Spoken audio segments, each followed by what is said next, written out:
তাহলে সেটাকে বলছে হফম্যান সাইন। তাহলে কি হবে, আমি যদি বুড়ো আঙুলটা নিলাম, ফিক্স করলাম জয়েন্টটাকে, দেন আমি যদি সাডেন যদি আমি নিচের দিকে যদি আমি ফ্লেক্স করে দিই, ফ্লেক্স করার পর যদি বাকি ফিঙ্গারগুলো যদি ফ্লেক্স হয়ে যায় আর তার সাথে সাথে যদি বুড়ো আঙুলটা অ্যাডাক্টেড হয়ে যায়, তাহলে সেটা হচ্ছে হফম্যান সাইন। নামে মাত্র, বিশাল কিছু জানতে হয় না, বাট দেখাতে হয়। ঠিক আছে, দেখাতে বলে প্লেন্টার এগুলোই, যদি প্লেন্টার রিফ্লেক্সের সাথে সাথে ইকুইভিক্যাল যদি দেখাতে বলে, ইকুইভিক্যালগুলো কয়েকটা বললাম, ছখানা দেখাতে হবে।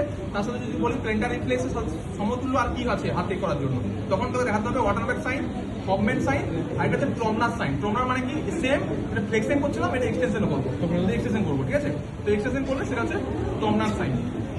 এটা হচ্ছে পুরোটা কমপ্লিট হলো। ঠিক আছে, এই পুরো পাওয়ারের পর যখন রিপ্লেস করলাম, প্লেন্টার রিফ্লেক্সের পর পায়ের সাথে সাথে ইকুইভিক্যালের সাথে সাথে হাতের তো কয়েকটা আমি লিখে দিলাম। তাহলে একটা হচ্ছে ওয়াটারব্যাক সাইন, হাত দুটো করার পর দেন যদি নিচে দিকে করি তাহলে হচ্ছে হফম্যান, আর যদি উপর দিকে করি তাহলে এক্সটেনশন যদি করি তাহলে সেটা হচ্ছে ট্রমনার সাইন।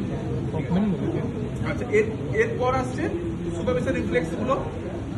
সুপারফিশিয়াল রিফ্লেক্সের প্রথম কাজ হচ্ছে কর্নিয়াল রিফ্লেক্স। কর্নিয়াল রিফ্লেক্স আমরা ফিফথ নামে দেখে নিয়েছিলাম। ফিফথ নামের সময় কি করেছিলাম, কুমো নিয়ে আমরা চোখে রাখবো, চোখে কর্নিয়া আর কোথায় করবো না, কর্নিয়া আর স্ক্লেরার মাঝখানে লিম্বাস এরিয়াতে আমরা টাচ করবো। যদি দেখি চোখটা কি হবে, বন্ধ হয়ে যাচ্ছে, তাহলে সেটা কর্নিয়াল রিফ্লেক্স পজিটিভ। তো তার কি হচ্ছে, এফ অ্যান্ড কি ফিফথ নার্ভ আর ইফ অ্যান্ড কি সেভেন্থ নার্ভ।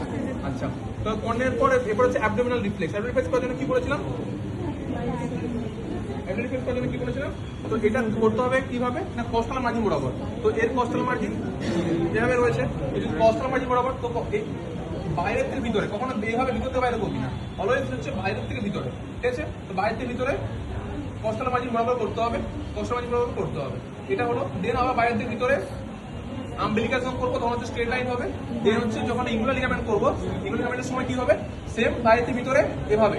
ইঙ্গুলার লিগামেন্ট যেহেতু এভাবে রয়েছে, অ্যান্টিসোফিয়াল স্পাইন থেকে পিউবিক স্পাইন রয়েছে, তাহলে এভাবে যাবে। তাহলে মাথায় রাখতে হবে বাইরের থেকে ভিতরে করতে হবে। বাইরের থেকে ভিতরে 2 নম্বর বললাম আমি, অ্যালং দ্য কস্টাল মার্জিন, এটা কস্টাল মার্জিন বরাবর রয়েছে। এটা বাইরের থেকে ভিতরে অ্যালং দ্য আম্বিলিকাস, কিছু না হচ্ছে না, কন্ট্রাকশন হচ্ছে। আচ্ছা, তো আবার এটা সেম ইঙ্গুলার লিগামেন্ট বরাবর, ইঙ্গুলার লিগামেন্ট বরাবর। দেখ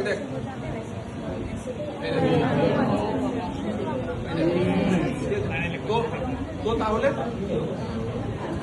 মাথা রাখতে হবে যে পুরো অ্যাবডোমিনাল রিফ্লেক্স এর হচ্ছে রুট ভ্যালু জানতে হবে। অ্যাবডোমিনাল রিফ্লেক্স রুট ভ্যালু কি আছে, C6 to C9, এ বরাবর যখন করছি C6 to C9, এই যখন এ বরাবর করছি T6, এখানে তো T, কারণ এটা হচ্ছে T4। আমরা জানি যে আম্বিলিকাস যদি হয় সেটা T4 আর জিপিস্টার নাম হচ্ছে T6। ডার্মাটোম লেভেল আছে, ডার্মাটোম লেভেল আমরা একটু পরে ডিসকাস করবো যখন সেন্সরি পড়বো। এই T4 হচ্ছে তোর আম্বিলিকাস, আর এখানে হচ্ছে নিপল হচ্ছে T4, T6 হচ্ছে জিপিস্টার নাম, আর T10 হচ্ছে আম্বিলিকাস। তো তাহলে এই বরাবর যদি আমরা করি অ্যালং দ্য কস্টাল মার্জিন, তাহলে এর রুট ভ্যালু হচ্ছে T6, জিপিস্টার নাম আছে T6 to T9। ঠিক আছে, আর এটা রুট ভ্যালু T10 আছে, তাহলে T9 to T11, আর এটা রুট ভ্যালু যদি L1 আছে তাহলে T11 to L1। ঠিক আছে, T11 to L1। তো এটা রুট ভ্যালু হয়ে গেল। আচ্ছা, দেন আমাকে বললে প্লেন্টার জারকে রুট ভ্যালু কি, প্লেন্টার জারকে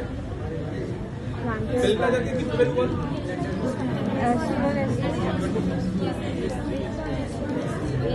প্লেন্টার জার S1 yes।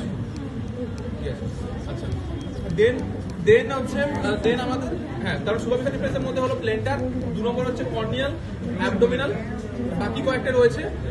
তার মধ্যে কিমাস্টিক রিফ্লেক্স রয়েছে আর একটা অ্যানাল রিফ্লেক্স রয়েছে।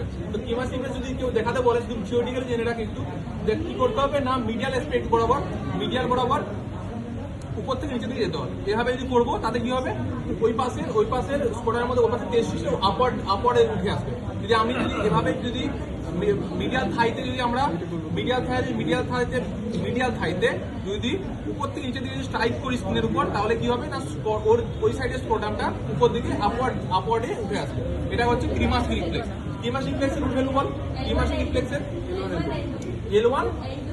L1 L2 কোন নার্ভ সাপ্লাই করছে, ইলিও